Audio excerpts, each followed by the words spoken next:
Hi, I'm Kim Polishuk. And I'm Jen Giffen from Shooks and Giff, the podcast. A part of the Education Podcast Network. Just like the show you're listening to right now. Shows on the network are individually owned and opinions expressed may not reflect others. Find other interesting education podcasts at edupodcastnetwork.com.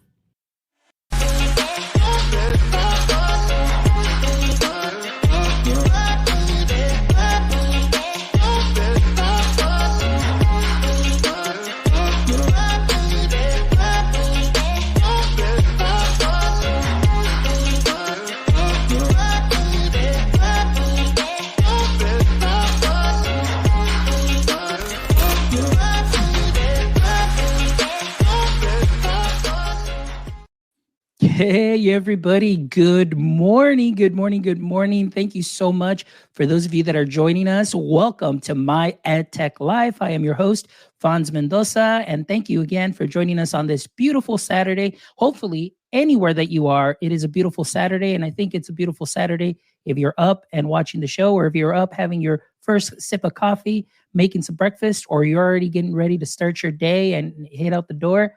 Thank you so much for joining us, and of course, being very supportive of our show, because if it isn't for great people like you, we wouldn't be where we are today doing what we do with such passion and enthusiasm and talking about passion, enthusiasm. I think that's a pretty good segue to introduce today's guest. And today's guest, we have the always amazing, energetic, just all around great person, Tisha Poncio.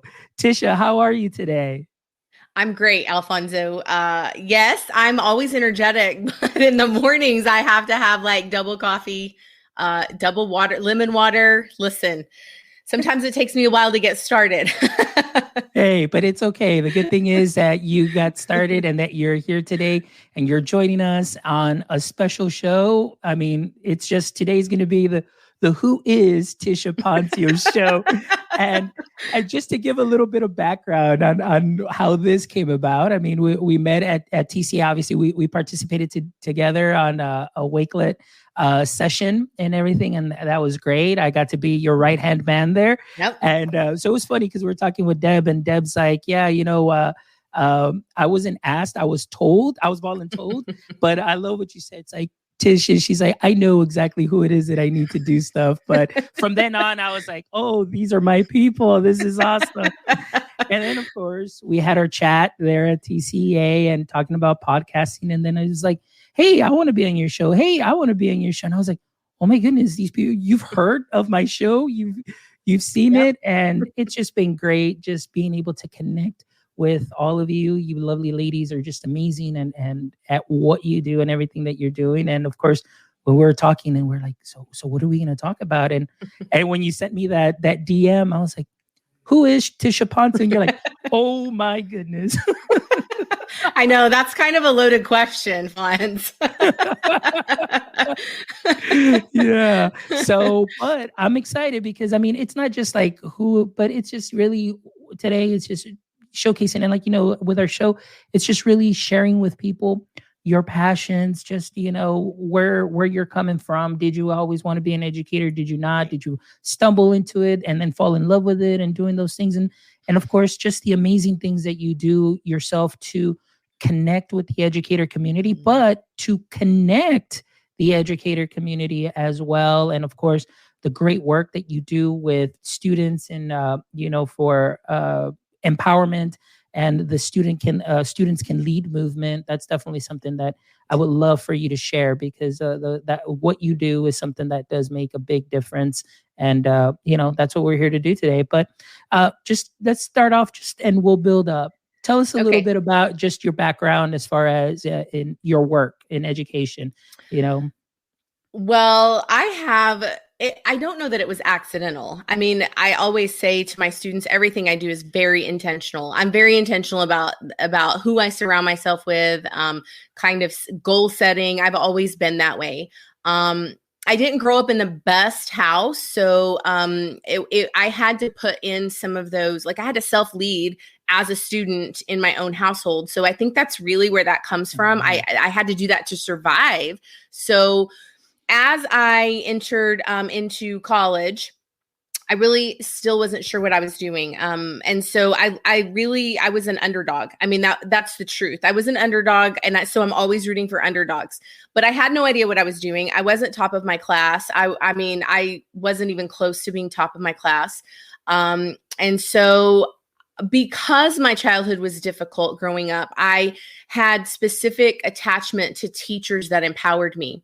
And so for me, it was specifically an English teacher. So I grew up in Seminole, Texas. It is a town way out in West Texas on the New Mexico border. And I always shout out my English teacher, Ann Elam, because she was the one, and she will never take credit for it. You know, teachers don't like to take credit for life-changing things, but she was the one that really empowered me. And I also had an algebra teacher, Steve Cates, way back in the 90s, who kind of took me under his wing and just coached me. I mean, he was coaching me through, you know, what was I going to do with my career, and kind of guided me into the university that I would go to. And interestingly enough, and this is unheard of now, I feel like, right out of high school. So I was maybe not even 19. I was in college, so I needed to work part-time. So I became a substitute teacher, and I subbed at the high school that I graduated from. And I'm just going to tell you, I would not recommend that today. I was substitute teaching for my former classmates, and that's awkward. But because of that experience, and because I gained that experience, I was then able to kind of build onto that. Another super odd story that people probably don't know. So I've been in education a lot longer than I've been certified to teach, for sure. But I, on a whim, just felt, I guess, really empowered. I applied for a job with a college a couple of towns over, teaching adult learners how to use Microsoft, right? So Microsoft Word, PowerPoint, Excel, and really did not think that I was qualified to do this, but I guess nobody else wanted to do it. So I got the job. So I started teaching adult learners at the age of 19. And just really continued to build on that. So I think maybe I didn't choose the path. Maybe the path chose me. And so then once I got into my undergrad, my specific education classes, I thought I wanted to be a kindergarten teacher. Mm-hmm. So I started on that path very quickly. I knew that was not for me, Fonz. No, I couldn't do it. So I switched to secondary, and my advisors, you know, in college, they're always asking me, well, you have to take these classes or you have to pick this degree. And I said, well, I really like English, so I'm going to choose that, you know, as a really specific content area. And then she was like, well, you have to choose another one. And I was like, well, I don't know. None of these. I don't want to do science forever, history. Those are just, it's not my niche. Right. So I said, how about technology? Well, in the 90s, that it wasn't like a thing that went together. So she tried to talk me out of it and told me that computer information systems and English did not go together. I still beg to differ with her, and I would showcase everything I've done because it has served me in the very best way to have an English degree with my computer information systems degree, all under that education umbrella. So that's really how I got started. So I think it's been really incredible, Alfonso, that you asked me this, because it has made me do a lot of self-reflection. I think sometimes paths choose us, right? And it just happens. And then you find out that was really what you were meant to do. So there's nothing like being in a classroom with adult learners or, you know, K-12 learners. It just empowers me to empower them, because I want to give back sort of in the same way that my teachers did back in high school. Oh my goodness, that is so awesome. Like that's just a great intro and just some great background as to getting to know who you are. And you know, it was interesting because I was having this conversation. Actually, I wrote a blog post yesterday or the day before, and I posted that something similar to that, you know, kind of the way that we grew up, you know, and then like you said, you know, you're not dealt the best hand, but you grow up, you learn. And then so along the line, you know, those things stick with you. And then, you know, as you continue to grow, similar situation, I found some great teachers. Mm-hmm. However, I never wanted to be a teacher. And I know people get tired of me saying that, but it's the truth. Never. I was like, the only reason I would like to be a teacher is just to have summers off and that's it. But I was like, they don't make money. I don't want to grade papers. I don't want to do this. And then, of course, went down a path that led us something different. But then in a similar situation, I came back to be an avid tutor when I was in college. And then I saw some of my previous teachers and previous classmates, like the younger, like since I was in band, the freshmen. So when I came back, I would see them there. And I was like, okay. And little did I know that experience, along with the customer service experience, and then transitioning into education, oh my goodness, I fell in love with it. I fell deeply in love with education, much like you share your passion and how you were able to take what you knew, the technology and the English, and marry those. So it's like we were app smashing before app smashing was a thing. Exactly. Yeah, exactly. You're exactly right. Yeah. So, but I love your heart in that you said, you want to give back, in the same way that it was given to you. And I think, I can, that resonates with me so much. And I was having a conversation with my wife this morning too, just getting deep and like that. And I said, I think that's just why I am the way that I am too, that I just want to give back and connect people. And just like yourself, connecting the education community in what you do. And then of course you're empowering your students. And that's something that I want to kind of build up and transition into. Just that I've seen you, I followed you on Twitter, and just followed your work. And I'm just like, where does she find 48 hours in one day to do what she does? Because I only have 24 hours in a day and I can't do what she does. But yeah, so go ahead.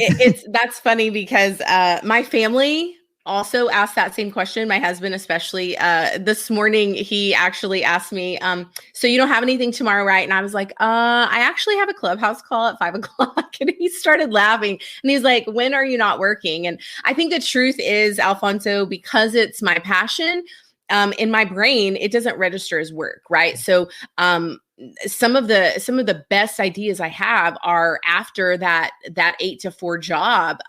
So I think for me, putting in that work behind the scenes, it empowers me, but I also know it's either going to empower my students when I get back, or it's going to empower my colleagues or those, like you said, out there on Twitter. So I share everything. But coming back to that question, kind of how did I get into this students can lead movement? In 2017, I saw Cody Holt, who is from Royce City ISD. I saw him with his Chrome Squad several times. Right. And I believe that sometimes the universe is sending you messages. If you're continually seeing something over and over and over, you probably need to take note and kind of reflect on why that is appearing. So I kept seeing him. And every time I would sit in his session, it would legitimately fire me up. I would leave the session and I would just be like, why is everybody in the world not doing what he's doing? So I just decided, to take an opportunity that I was given in 2017. They moved my coaching position to stay full-time at the high school campus. And so I thought, what an opportunity if I'm going to be there all the time, to take a couple of kids and test out this idea that Cody had on my own campus and in my own district. And so I worked pretty long hours, right? Like back to that, I tried to come up with every reason that they could maybe tell me no to this idea. And I tried to have a solution, which is just an approach I think is really good for anybody. Always have a solution, so that when those questions are asked, you've already thought about it. So I started in 2017 with 6 kids. And we've wavered back and forth from 6 to 12. Once I had 15, I mean, we just kind of go back and forth with the numbers. But I wanted to solve the problem of the fact that we were 1-to-1. There was one of me there, back then, I think we had maybe 800 enrollment at the high school. Now we're up to over 900. I mean, it just was kind of hard for me to help the students and the teachers. So I thought, what a great idea to give these students some real world experience, teach them customer service, teach them some design elements, allow them to use some of those skills that they've really learned in those elective classes, but as well as their communication, right? All the things they talk about in English. So we organized into departments. Different students run those departments. They get level 1 or 2 Google certified. So the thought process in that is I wanted them to have that educator certification because if they were helping the teachers, they needed to know what the teachers were seeing and they needed to understand that perspective, which they weren't going to do with the student Google test. So then we pulled in digital portfolios and resumes so that they could take those with them after they left the high school. And my students are still using them. So all my former students, one of them just linked up with me on LinkedIn. And so it's really intriguing to watch something that I kind of planted the seed on and then watch that student grow it to something incredible, right? Some businesses have been born out of this class. I have a student currently who is working on a jewelry business. Another student who's also working on a jewelry business, a former student, started her cake business in this class and really just took all those skills and meshed them together. And so that is how she earns her extra money. So I think for me, watching it happen so quickly, right? In my other classroom experiences, when I was a classroom teacher teaching English or multimedia or web mastering, programming, whatever it was, I was hitting the goals, that I needed to hit, but we weren't taking it another step. And I think that is where so many teachers kind of stop. They stop at, well, let's, they've met the learning objectives. So Alfonso, you're done for the year. We'll just move on. Right. And for me, I thought, why are we not extending that? And so my students extend it into real world settings, but they also connect with ed tech companies. So one of my students has written a blog for Bunsey, just a student perspective of how she's using it. My students work with Wakelet on the student ambassador program. Just last week, a couple of my students were on a call with Adam from Flipgrid. We were talking about just real world business experiences. And Adam was just giving insight into his job for one of my seniors who wants to go into business. I just think that and I did it for a really long time. I did it. I was part of that group, but I had to unlearn that with these kids. And the truth is they push me to be better every day. They sit side by side with me and teach me things that I never would have known. And it becomes a partnership. And that wasn't something that I learned in teacher college. They don't tell you, sit side by side with your students and let them teach you. They don't tell you that, right? I mean, it's like, well, you're standing up in front of the room and you're just going to lecture to them and you're going to meet these goals and make sure you write them on the board so they know. But I always want to go deeper into that because I want it to be meaningful and I want it to be that way for the adults as well. So that is my experience with empowering student leaders. And my hope is just that anybody who is watching that happen really takes that and applies it to their own situation. And I agree with you 100% on everything that you said, because I think that is so important. One thing that I love that you said is building that partnership. I think number one, it's important. It's very important that you build a relationship with your students. Your students have to trust you. You have to trust them. You're building that sense of community. And I think that is so important. And I know, it's people may say it's like, well, we're doing remote, it's different and so on. There are ways to still build that community, even though you may be working remotely. And I think a lot of times it's like you said, these are things that they don't teach you at teacher college. And I didn't go through teacher college, but this is what you described is exactly what I learned in my marketing classes. So it was so easy for me to transition and take those skills into the classroom and know what to do because it's customer service. And I think that's something that is very important, that we work together, build those relationships. And that's key. And taking the time, especially right now in virtual learning. I mean, I know it's already March.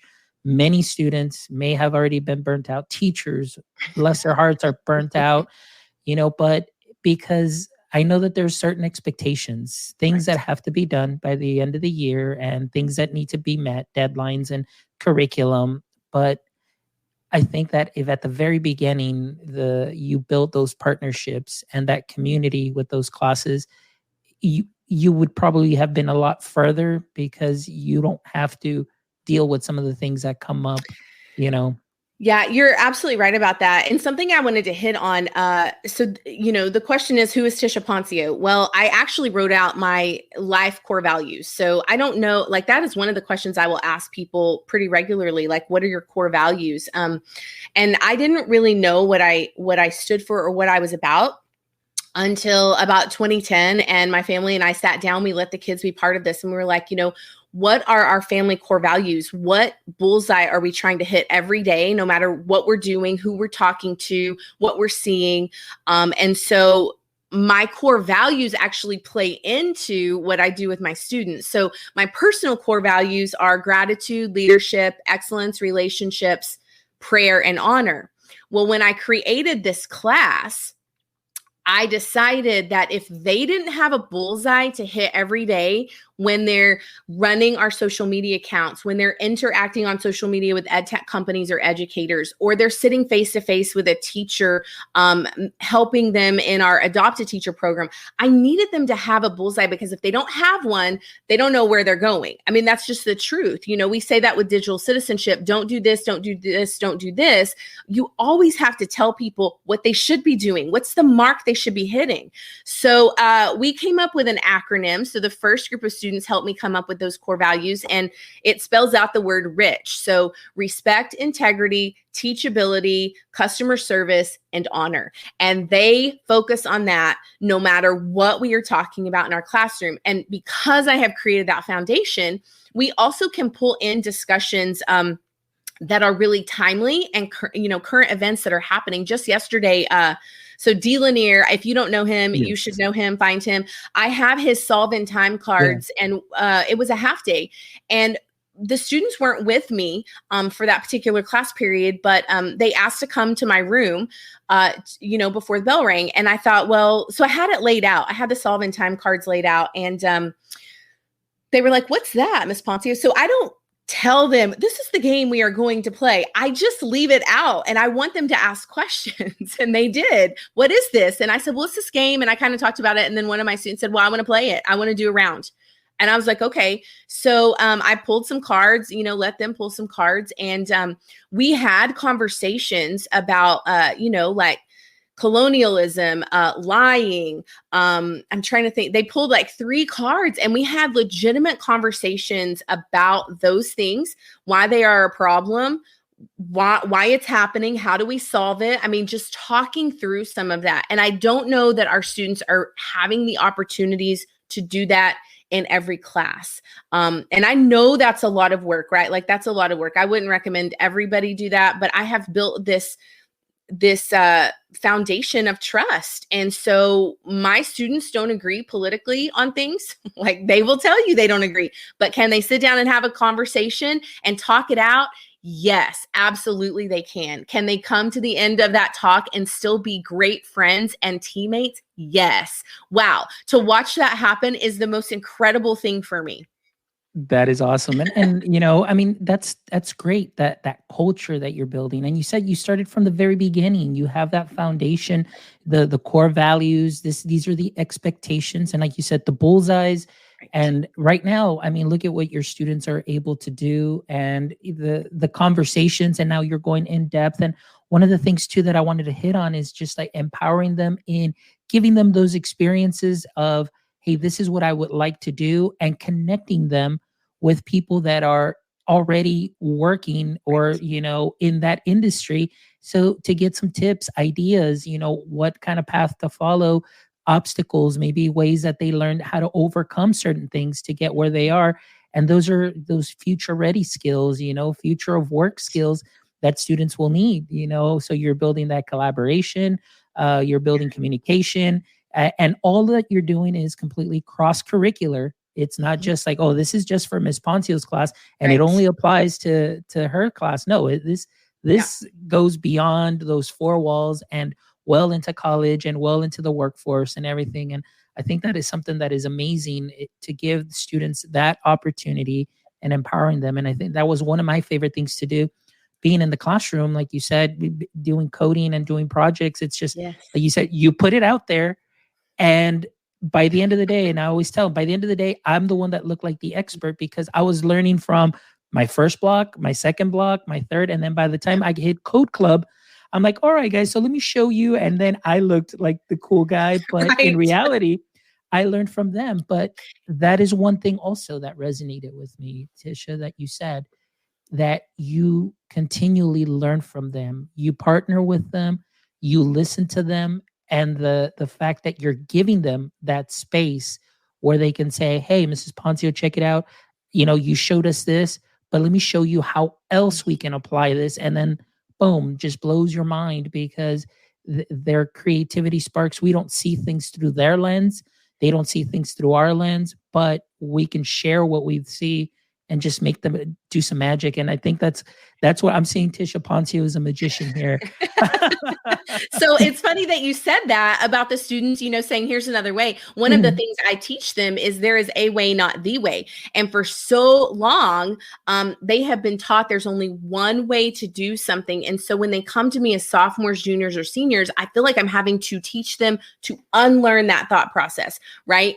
There are multiple ways that this can look. So last week we were doing resumes, and some of them chose to do it in a Google Doc. Some of them chose to do it in Canva. And they were asking me, I have a rubric, a single point rubric that I use. And they kept asking me, well, what's the right way? And I was like, what's the right way for you? Because the right way for you may be the not right way for me. So I was trying to showcase that. It's just really interesting.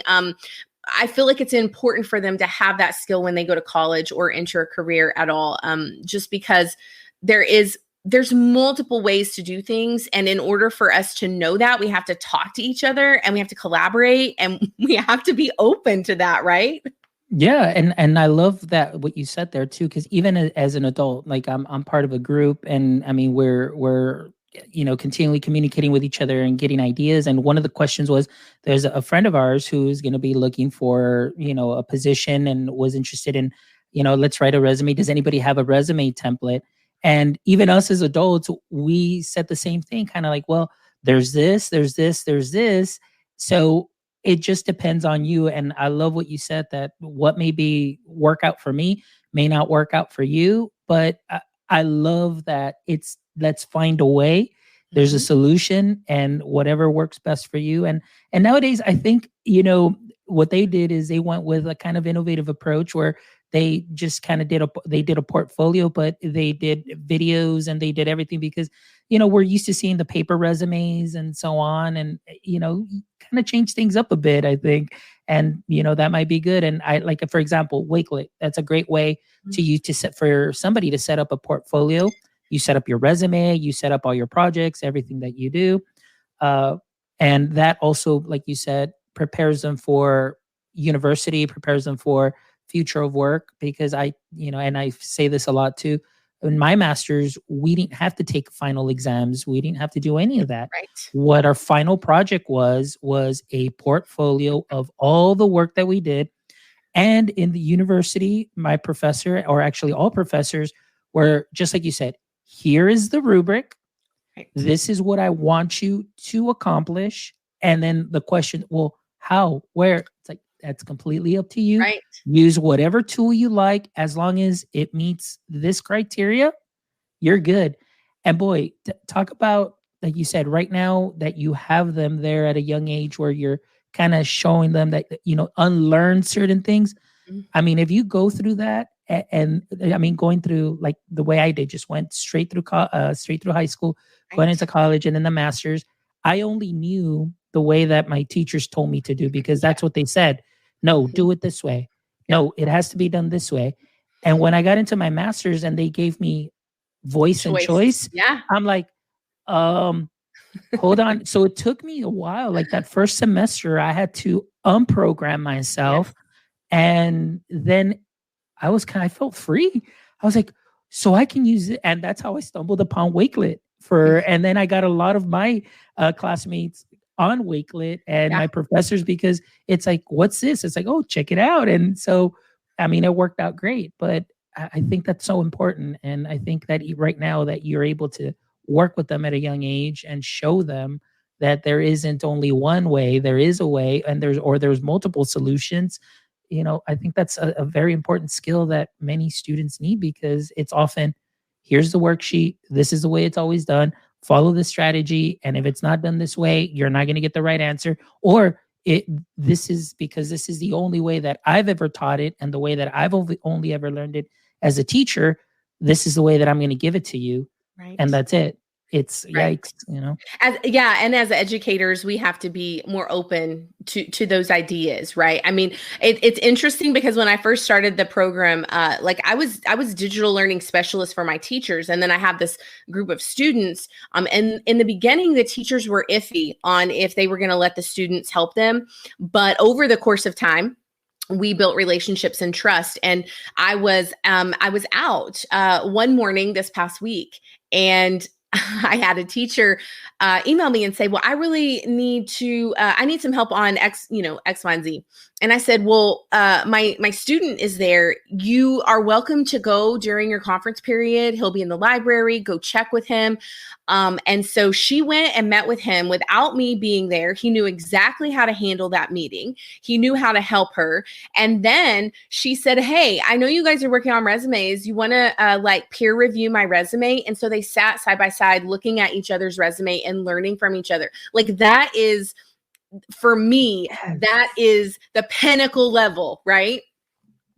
That is amazing. And, and I often tell the story, being in the classroom too, using tools that can help you create this kind of environment. Teachers, it's by the little composition notebooks. Here you go. And you're going to write your summary and so on. But at the end of the week, who's reading these? Who's Right. revising these? It's the teacher. So the teacher takes these home, and then it becomes an ominous stack. They're the ones that are reading and having to do this stuff. But how are the students learning, and getting feedback and doing that peer review? I think that's something that's so important, to allow students to take that ownership. And I think I like what Feli said here again.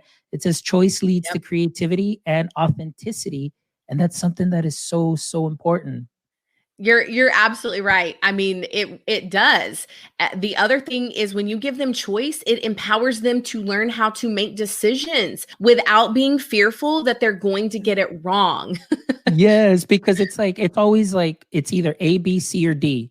Mm-hmm. And then it's like, well, if I pick this one, then it's going to be wrong. And no, like you said, it's like you're putting yourself out there. Let's create. Right. And you don't have that fear anymore. It's like, hey, I'm here and I'm going to solve this, and we're going to go this way. Let's create. And I think too, going along the lines what Feli says, that I think some of the great outcomes here too, Tisha, that from what you do is you're amplifying that student voice, like you said, and through creativity. And that's kind of like a wave that I've been riding on since Al Thomas was on the show. Yeah. I'm like, man, just amplify through creativity, your voice through creativity, not only for students, but even us as educators. And I know, like, my two friends here, Feli and Omar, are some of the most creative educators. They are super creative, but the way that they help their students amplify their voice, but also the way they do it too as well. I mean, this is a skill for everybody. I mean, when did we lose creativity? I mean, I remember school, it's like we color and stuff like that. And then now after a while, it's like, hey, all right, here you go. Test, assessment, test. So you're kind of just taking all that creative component out, that when the student says, okay, here you go, we're going to work on this project, they just kind of sit there and like, okay, well, where do I start? They freeze because it's not an A, B, C, or D, paper assessment. And Fonz, they're expecting you, just because they have really been taught to behave this way, they're waiting for you to give them the explicit instructions, the number one, the number two. And so it really is, especially in high school, it's hard to switch that thinking after so long. It's interesting that you said, when did the creativity leave? I have a group of students that I see every couple of days for a study hall. And so they're just with me. I think 5 of them. And so I asked those students who are freshmen some questions, and I asked them that exact question. When did creativity leave you? When did you stop having so many opportunities to create? And they all said it happened around fourth, fifth, or sixth grade. They all said that. And I thought, wow. Thinking like, what happens in like maybe third, fourth? Oh, that's right. Yep. Testing, state Yep. testing.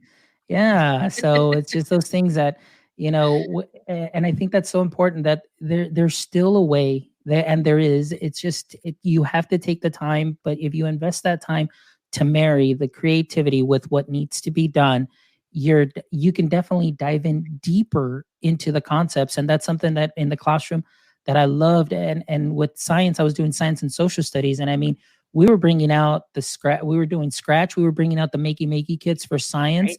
and going over. And the students were programming solar systems. They were programming, water cycles. They were doing all of these things. And that year that we took this, or we did the scores, like the scores jumped up dramatically for that grade level. And because of you're able to marry that creativity, that process, hands-on out, it's still by giving them voice and choice. Right. I mean, I think it's important to understand too, as teachers, a learning artifact doesn't have to be just a Google form Yep. or a piece of paper. A learning artifact can be a TikTok video. It can be, using video, using, just a voice recorder, a Google slide. So many tools that are out there Yes. can still give you an authentic learning artifact where you can still see the student is learning. Now, Right. and the example that I always give is in my last year there in the classroom, I had one student, very shy, very quiet. She was self-conscious of the language because she's an EL student, and she never participated, very shy. But when I would put Chromebooks in their hands, say, okay, guys, this is our topic for today. We're doing science. We're going to work on creating a presentation. And I would do the same thing. This is your rubric. Go for it. When that student would submit their work, she spoke so loudly. She wouldn't speak in class, but when I would open up her presentation, she spoke so loudly and clearly, with the way that she set up her presentation, the creative process, not only just transitions and the graphics, but the concepts. She was going in deep, but she just didn't like to speak because she was shy. And later on, she just opened up and she started sharing because she had that confidence, because she was seeing that she was doing some great stuff. And I think that's something that's so important. It really is, that you can dive deep through authentic, creativity. You're absolutely right about that. And I actually want to shout out Bonnie Nieves. She is a high school science teacher, I believe. And I've been in some clubhouse rooms with her, and she talks about this very thing. Even though her subject is getting tested, she is still bringing in those opportunities for choice and voice and creativity and critical thinking skills. Because just like you said, Vons, when they have those skills, they should also be able to apply those skills to whatever test they're taking. Yes. I think that's very important. The second thing I want to point out that you said is those introverted students. Well, who is Tisha Poncio?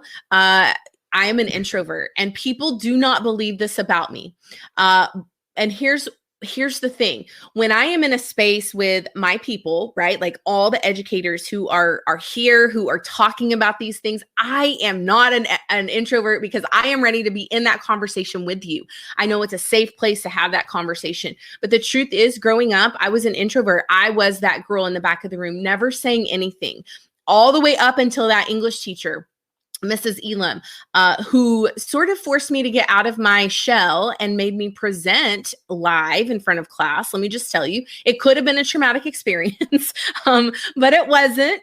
I learned that I had this ability to take my thoughts and speak them out powerfully, and I didn't even know it, right? And so I think when we can remember that our students aren't like us. So many teachers are extroverts. So many teachers maybe don't give those students the opportunity to speak, and they have incredible ideas and they want to use their voice. Maybe they haven't ever used it like I hadn't. I think it's just important to give those opportunities.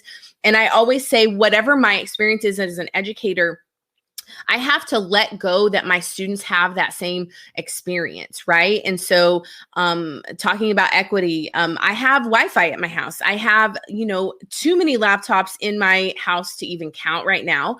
And my kids have access to technology. They have access to me.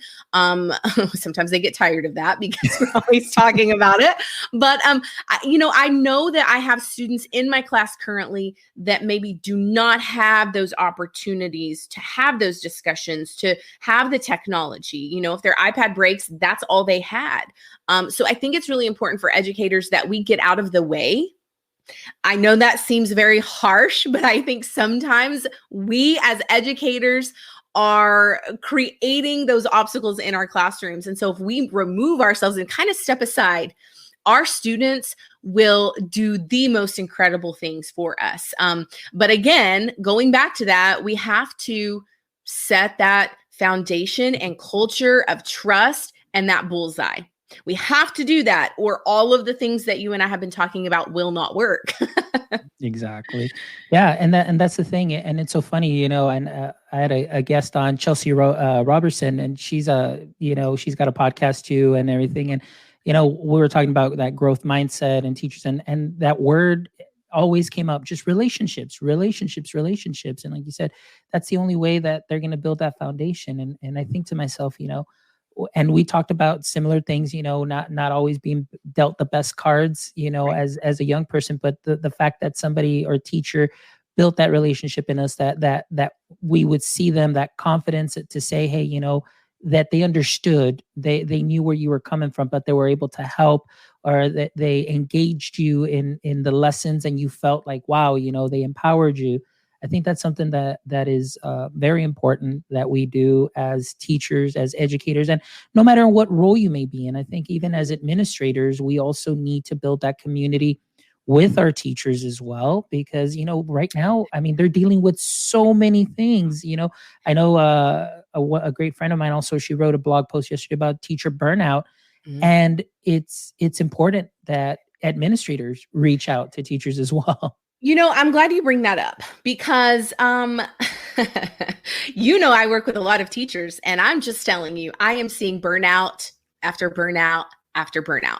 And I just have so many thoughts around this, Fonz, because the truth is, in order to build relationships with other people, we have to do groundwork ourselves. So if we're projecting our stuff on other people, we're not able to create relationships that are healthy with our colleagues, our administrators, our parents, or our students. I think it's very important, like you said, we have to give our educators this space and this guidance to be able to learn how to do good relationships. Because I'll be honest with you, I didn't learn how to do relationships well in the household that I grew up in. I didn't learn how to do relationships well. I've been married once before. I'll just tell you, I mean, like, it wasn't until my second marriage and really, really diving in deep and surrounding myself with those people that were going to coach me, keep me accountable, and have those talks with me. And I try to do that for my teachers as well as my students, because I think it is the most important skill ever. Doesn't matter what you're doing, who you are, where you live. If you don't know how to do relationships well, it just things I think will crumble, right? Whatever you've tried to build up. So I think it's important that we take time. And speaking of that, I took myself to an Airbnb last weekend, Fonz, by myself, to go do some groundwork, some reflection, some journaling, to be alone in the silence. Because as educators this year, we have really, really been thrown a curveball, right? Yeah. So many great things going on here. I'm looking at all the comments. Omar's right. Our students have wings and we have to let them fly. Mm-hmm. I cannot agree with that more, Omar. But, Omar and we're on the same energy wavelength there. Oh, yeah. Yeah. Everybody here, this is like a party, right? Because we're all... It's like Clubhouse, but with our faces, like live. Hold on. Give me a second. Check this out. Okay. Where is it? I'm Oh, clapping. you're applauding for me. I'm Thank you, applauding Fonz. for Thank you. you. Thank you for applauding for me. Yeah, I was just telling Deb, like, hey, I'm surprised you haven't pinged us, because we haven't I gotten know. I anything. love that you give me such a hard time about Clubhouse. It's so funny. I will always go back to that conversation because you're like, Tisha, I mean, we could do this on StreamYard. Yeah, no, but yeah, Yeah, I but will tell you, uh, I have had the most incredible learning experiences on Clubhouse. Of course, if you don't know, part of my degree is social media management. And way back when MySpace was popular, I was on all the social medias. And when my students got onto Facebook, I just decided to study this social media thing called Facebook because I had no idea what it was doing, but I knew that it was powerful enough to completely divert my students' attention away from my curriculum. So I needed to know why. I always want to know the why, right? And I always start my lessons off with a why. But then I needed to figure out how to leverage that for my class. And so that's kind of how I got really into social media. But Dr. Sarah Thomas gave me an invitation to Clubhouse. And I thought, I really don't need another thing. Like, I really don't. If you Google search me, you'll see I don't need another thing. But I thought I'm going to try it because my kids will probably be on it and I need to be able to answer some of those questions. So I got on. And I was not prepared for the amount of time that I would spend on there. And my family was not prepared for the amount of time that I have spent on there, moderating rooms with some incredible people in education, having impromptu conversations with some of my Flipgrid family the other night, just talking about what song do we listen to when we are feeling super down. It's just, it kind of has replaced for me the hole that was left in my heart in 2020 when I could not attend any of my conferences with my people. So I think it's going to kind of change the landscape, Alfonso. yeah, I agree with you on that. I love it because to me, it's really 24/7 PD party, Right. 365 days a year, 24/7 PD party. I mean, every time zone, you're going to get some of the top educators that are out there with sharing their practices. And what I love too, Tish, is that these educators that we may see as wow, like these people are like so famous and oh my goodness, they're there and they are some of the nicest people that are just giving away their knowledge, their experience. And like you said, it replaces kind of the conference. But then they're like, does anybody else want to share? And then you're up on stage sharing and they give you that time. What I love is that they make you feel like the most important person in the room for that time. And they allow you to express yourself and share your passion, much like, the whole point of the show. Like that's what I was going to say. To share your passion. Sharing your voice. Yes. I mean, being able to share your voice and there's choice because you may go to a podcasting room and I may go to a, how do we engage students room? I mean, it's just so interesting to me. And I agree with you when you're in that space and you just feel so empowered to share. I will tell you, I was super nervous the first couple of times I started talking because I was like, oh my goodness, it's only me speaking. And there are 80 people in this room that I do not even know. And I have a coworker that just this week, she said, what is that Clubhouse thing you're always on? Like, why are you on it? Right. And so I try not to say anything about it, Alfonso, unless I'm asked. So, yeah. And I told her, I said, I make so many great connections. I've learned so much. I've been able to write blog posts and share out some of the things shared in our rooms. Some top 10 coaching practices that were shared, just some incredible conversations. And I wanted to shout out Chris Nessie because I know he's been on the show and he is also the one that told me about this really cool mic that I have. And I know he's given you some equipment advice as well. But Chris Nessie has that podcasting voice. And every time I'm in a room with him, it just like, if I am like super energetic, it just like calms me. Some of you have voices that just like make me breathe a deep breath and just sit. And I'm like, oh, I'm calm now. So even that, I guess that's called ASMR, right? Yeah. No, big shout out to Chris Nessie. Chris Nessie is definitely just one amazing guy. And he's definitely helped me, a lot. If it wasn't for people like Chris Nessie, we did our 50th show this past Wednesday. This is show 51. I don't think I would have made it this far if it wasn't for people that are supportive, that you connect with. And these are the same type of people that are out there on Clubhouse. And like you said, you learn, you're continually learning things that are going to improve your practice. It's like I always say, it's Proverbs 27, iron sharpens iron. Yep. You're going to get the best practitioners that are out there sharing some of their best practices that you can go ahead and mix and match with what you already have. And then you can come up with something great that works for you. Now, are we saying that everything that they say is going to work for you? No, but just like Tish and I agree, you take and pick what works with what you already do, and then you just add that additional layer. One thing that I love about Clubhouse too, Tisha, is just the fact that you get to be in there with people that understand you, that that know where you're coming from too as well. Like, I mean, it's very hard right now, to just really find a place that you can just share and feel like, man, you know what? I'm not the only one going through this, because oftentimes it feels like we are the only ones going through these things. But Absolutely. I think that's one of the things that I love, that you can go in there and people cheer you on.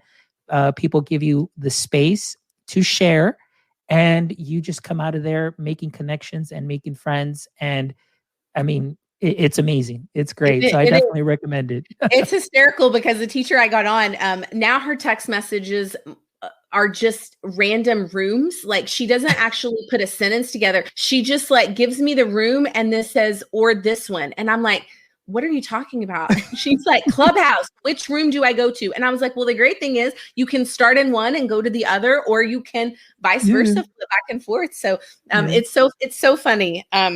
I've lost an earbud. I'm back. There you go. No, you're good. Well, Tish, it's been so great having you on here, Tisha. I really love the way that you shared your passion. And again, the purpose of the show is connecting educators one show at a time. I've been sharing out I shared out your Wakelet, where I know that people can go ahead and find you on all social media. You've got all your links there. You're on Twitter, you're on LinkedIn, Instagram, Facebook too as well. Yes. Everything is going to be there on that Wakelet page. And I'll go ahead and pop that in there one more time.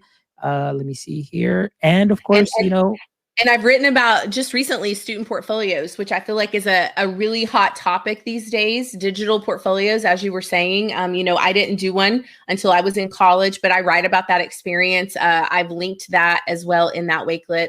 If you want to go look at that, I kind of give the why. Why are digital portfolios so powerful? So I definitely encourage anybody to go read that. It's a pretty quick read. I don't think it'll take you more than 5 minutes. Yeah. So again, you can reach out to Tisha, and just like you see her, she is always willing to help. She has just a wonderful heart, and you can tell the passion. And, Tisha, thank you so much. And anytime, like I said, now I'm so happy that you're part of my PLF, my personal learning family. And anytime you want to come back on the show and you're working on a project or you're doing anything, actually, this is what Deb and I had already actually kind of made some plans maybe. So, oh, yeah. Yeah. Because we said, I think it would have been a little much to have you both on for like one show, so we kind of spaced it out. So like people already know Deb, people already know Tisha. And now I think what we're going to do is we're going to bring the both of you together and do one of those shows. So definitely would love to have you back. I love you too, Philly. I love you. I love all of you out there sending me love. Yes, you are part of my PLF. I'm just telling you, it is because of Twitter. And I will shout out Flipgrid, because the truth is my son went through childhood cancer from 2013 and finished up in 2016. So there was a 3.5 year period that I really was not reachable. I wasn't even in the mindset to coach or do ed tech. But when he was finished with treatment, I discovered Flipgrid. And when I discovered Flipgrid, I didn't know that I was discovering a whole entire family.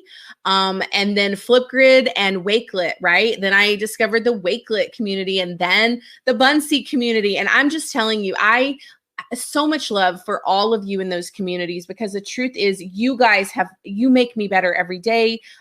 You heal me, you inspire me, you make me laugh.